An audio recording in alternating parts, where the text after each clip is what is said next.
Di sini siapa yang ada kucingnya? Oke, yang ada. Oke, turunkan tangannya semua. Nah, yang ada peliharaannya kucing, baik itu kucing kampung ataupun kucing anggora, tetap dirawat dengan baik, diberi makan. Ada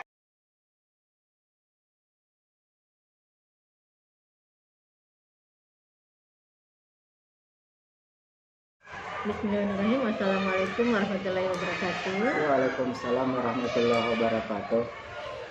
Bagaimana kabarnya ini Pak Irwan hari ini? Alhamdulillah kabar baik. Alhamdulillah ya Pak ya. Kemudian apa saja proses yang sudah berjalan selama 1 bulan ini dan capaian apa yang Bapak sudah capai sampai saat ini? Sesuai dengan modul 3 ini, pemimpin dalam pembelajaran dalam pengembangan sekolah, proses yang sudah berjalan dalam 1 bulan ini, alhamdulillah saya sudah mampu mengambil keputusan berdasarkan prinsip-prinsip pengelolaan sumber daya alam yang ada di sekolah, serta mendiskusikan program yang berdampak pada murid, baik kepada pimpinan maupun teman sejawat. Pak Irwan, fokus pendampingan kita kali ini diskusi mengenai hasil lokakarya 5 dan modul 3.1. Modul 3.1 ini berkaitan dengan pengambilan keputusan sebagai pemimpin pembelajaran. Kemudian kita akan mendiskusikan sebentar lagi nih mengenai hasil pemetaan sumber daya dan refleksi proses pembuatan peta sumber daya. Kemudian refleksi capaian kompetensi di bulan kelima ini. Pak Irwan, sekarang kita diskusi hasil pemetaan sumber daya. Pak Irwan, apakah Bapak menemukan apa yang Bapak temukan ketika melakukan proses pemetaan sumber daya? Dan adakah hal-hal yang menarik dan khusus yang ditemukan? Dalam pemetaan sumber daya di sekolah, hal-hal yang menarik yaitu pada pendekatan berbasis aset atau asset thinking, di mana pendekatan ini bersifat positif, yaitu menggunakan pengembangan diri dan orang lain dengan menggunakan kekuatan positif. Tidak lagi menggunakan kekuatan pendekatan atau masalah kekurangan atau deficit thinking. Tidak lagi selalu memikirkan kekurangan itu sebagai kelemahan, tetapi selalu memikirkan bahwa kelemahan itu adalah sebenarnya kekuatan. Bagus Pak ya, jadi Bapak ini menemukan bahwa kelemahan itu adalah kekuatan. Kemudian perubahan apa yang Bapak harapkan yang dapat terjadi di lingkungan sekolah Bapak setelah Bapak mengetahui sumber daya yang ada dan bagaimana Bapak mewujudkan perubahan tersebut? Saya berharap semoga sumber daya atau ada aset yang ada di sekolah itu dapat kita gunakan atau dapat digunakan dalam pengembangan pendidikan. Misalnya saja adanya modal manusia dan modal lingkungan yang ada di sekitar. Juga akan saya adakan pembiasaan yang baik akan berjalan dengan menggunakan aset yang dimiliki. Kemudian adanya ide-ide kreatif yang muncul untuk pengolahan sumber daya yang ada di sekolah. Bagaimana Bapak akan menggunakan hasil pemetaan yang diperoleh pada konteks sekolah Bapak? Untuk memaksimalkan potensi sekolah, saya lebih mengoptimalkan kembali program-program yang sebenarnya sudah ada tapi sempat mandat gara-gara pandemi kemarin, supaya program itu kembali lebih berjalan lagi. Misalnya Jumat ibadah, Jumat bersih atau Jumat berzikir juga ada, literasi di pagi hari dan adanya sudut baca. Itu ya Pak ya, jadi selain modal manusia ada juga persiapan Bapak, maksudnya ada sudut baca yang menjadi tempat anak-anak untuk, maksudnya salah satu potensi untuk anak-anak lebih maju dengan pengetahuan Pak ya. Istilahnya perpustakaan dalam kelas sudut baca. Iya. Pak Irwan, berikutnya ini kita akan diskusi mengenai refleksi proses pembuatan pada peta sumber daya. Pak Irwan, bagaimana proses Bapak dalam menemukan atau mengidentifikasi sumber daya yang ada di sekolah Bapak? Untuk langkah awal yang saya lakukan adalah tentunya melakukan kolaborasi dengan pimpinan dan teman sejawat di sekolah, kemudian memperhatikan aset-aset yang ada di sekolah yang dapat digunakan untuk pengembangan, kemudian mencatat segala aset yang ada di sekolah yang dapat digunakan untuk perkembangan murid. Begitu Pak ya identifikasinya Bapak. Kemudian apa saja kendala dan tantangan yang Bapak hadapi saat melakukan identifikasi sumber daya sekolah dan bagaimana Bapak mengatasinya? Kendala yang saya hadapi di sini karena akhir-akhir bulan ini guru-guru itu sedang melakukan persiapan supervisi, makanya kadang komunikasi itu kurang lancar karena dengan kesibukannya tadi masing-masing. Untuk cara mengatasinya itu lebih memaksimalkan kembali komunikasi itu dan mencari waktu luang kepada teman sejawat ataupun kepada pimpinan.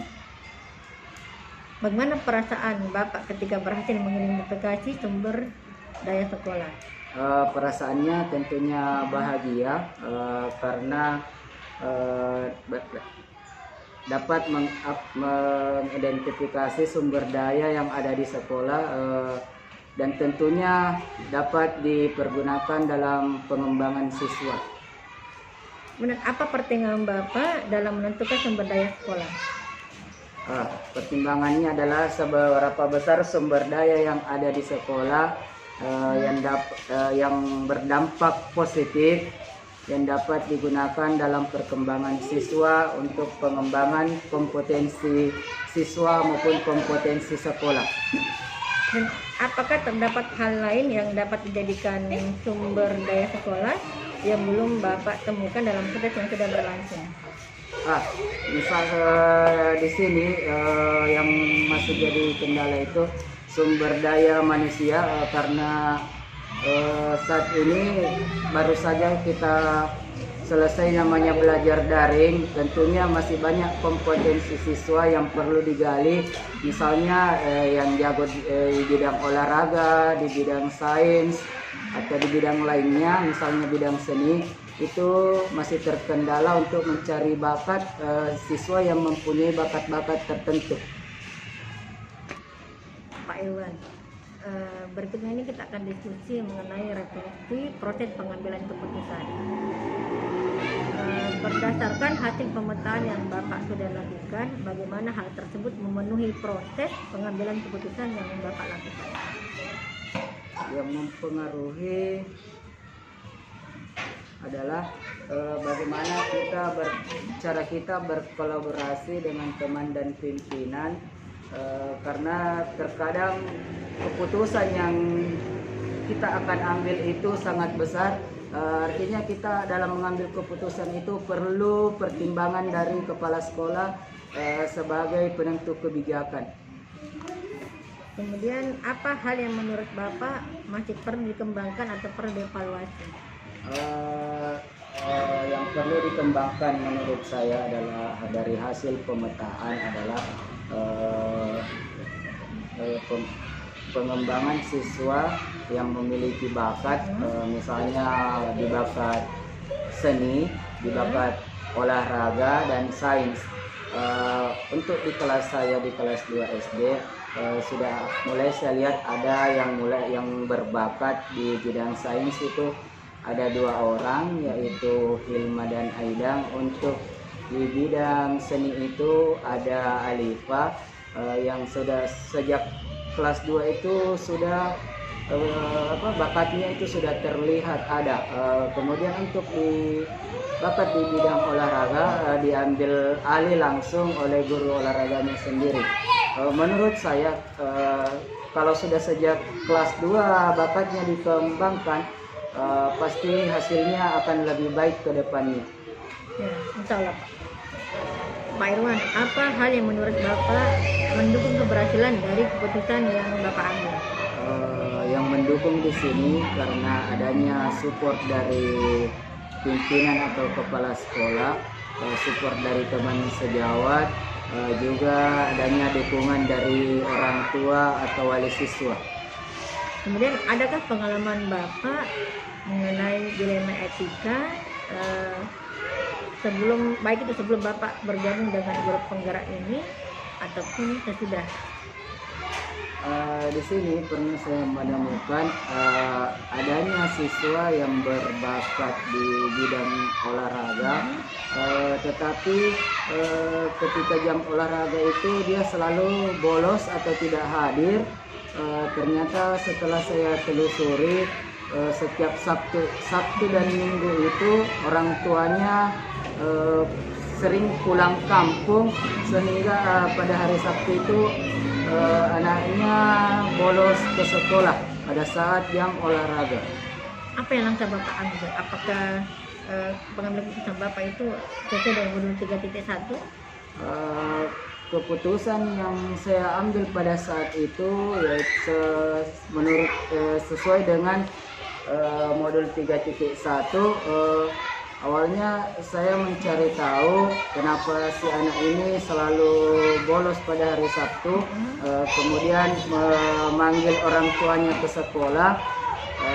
Setelah berdiskusi dengan orang tuanya, saya mengambil keputusan bahwa boleh pulang kampung ketika anaknya sudah pulang dari sekolah, karena di SD itu kelas 2 cepat pulangnya sekitar jam 10 itu sudah pulang, jadi boleh pulang kampung jam 10, silahkan pulang kampung. Orang tua setuju Pak ya? Iya, saya setuju agar anaknya itu tidak bolos lagi dan agar kompetensi anaknya di bidang olahraga itu bisa berkembang. Kemudian apa yang menurut Bapak masih perlu dikembangkan atau perlu dievaluasi dari proses pengambilan tersebut? Yang perlu dikembangkan di modul 3 ini, modul 3 ini adalah pengambilan keputusan masih perlu dikembangkan, apalagi pengambilan keputusan yang bersifat menyangkut orang banyak, atau misalnya keputusan untuk satu sekolah. Saya rasa masih perlu pertimbangan dari kepala sekolah, pemimpin dalam sumber daya juga masih perlu dikembangkan, dikembangkan bersama dengan teman-teman sejawat.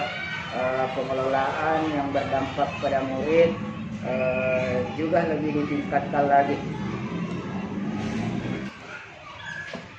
Berikut ini Pak Irwan, kita akan diskusi mengenai refleksi pencapaian kompetensi bulan kelima berdasarkan lembar pengecekan mandiri kompetensi pada lokakarya 5 ini Pak.